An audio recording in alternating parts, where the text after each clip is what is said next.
Véritables moteurs de l'économie, ils sont partout en France, au cœur de nos régions.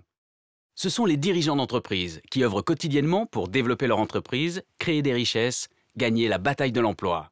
Tous différents, ils sont issus de l'univers industriel, des services, du bâtiment ou du commerce. Et ce sont eux qui font le MEDEF. Quelles sont leurs visions, leurs engagements et leurs convictions? Nous sommes allés à la rencontre de ces hommes et de ces femmes, chefs d'entreprise. Donc un chef d'entreprise pour réussir doit avoir des qualités évidemment d'entrepreneur, de preneur de risques, mais aussi de négociateur, un talent d'orateur, un talent d'écoute. La constance, l'engagement et surtout la confiance. En fait, à partir du moment où je prends un engagement, je le tiens jusqu'au bout. Je suis considérée comme une locomotive qui entraîne ses collaborateurs.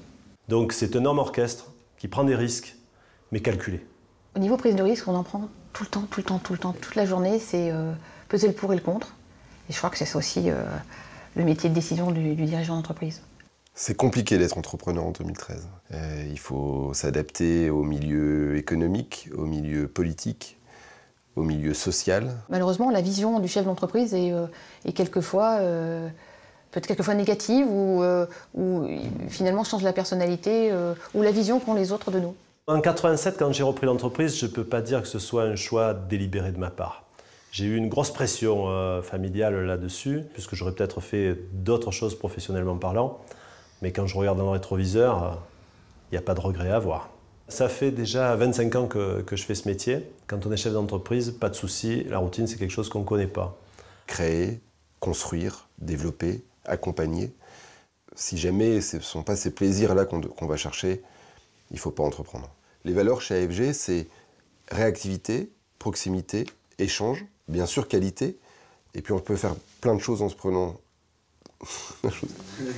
Puis on peut faire des choses sérieuses sans se prendre de sérieux. Et donc pour nous, la convivialité est aussi indispensable.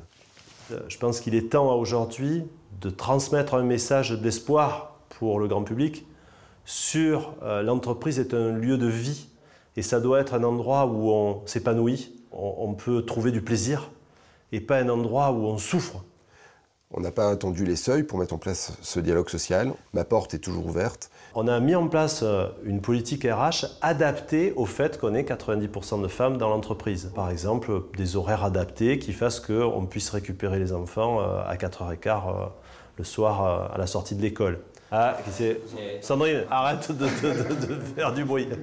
Désolé. Tu fais rien. Je sais que tu n'as pas l'habitude, mais tu fais rien. Dans la vie, si tu veux bien t'en sortir, il faut un tiers professionnel, un tiers associatif, un tiers familial. C'est ce que j'essaye de faire. Et ce qui m'intéresse en particulier, c'est d'aider les jeunes filles étudiantes à se lancer et au moins à penser, puisqu'il y a une sorte d'autocensure, qu'elles peuvent devenir chefs d'entreprise. L'engagement, il est pour moi dans la vie de l'entrepreneur. Vous connaissez le dicton, un entrepreneur, je vais le refaire. Un entrepreneur qui sort, c'est un entrepreneur qui s'en sort. Et donc j'ai eu la chance de pouvoir créer une association qui s'appelle Entreprendre pour apprendre et qui a pour but de promouvoir l'entrepreneuriat chez les jeunes. Parce que le plaisir d'entreprendre, c'est d'être avec nos équipes, de développer des services, de permettre à nos clients d'innover, d'avoir des clients satisfaits. Mais ce n'est pas ma réussite, c'est notre réussite et ça, je trouve que ça change complètement la vision de l'entreprise. Et c'est du vrai bonheur.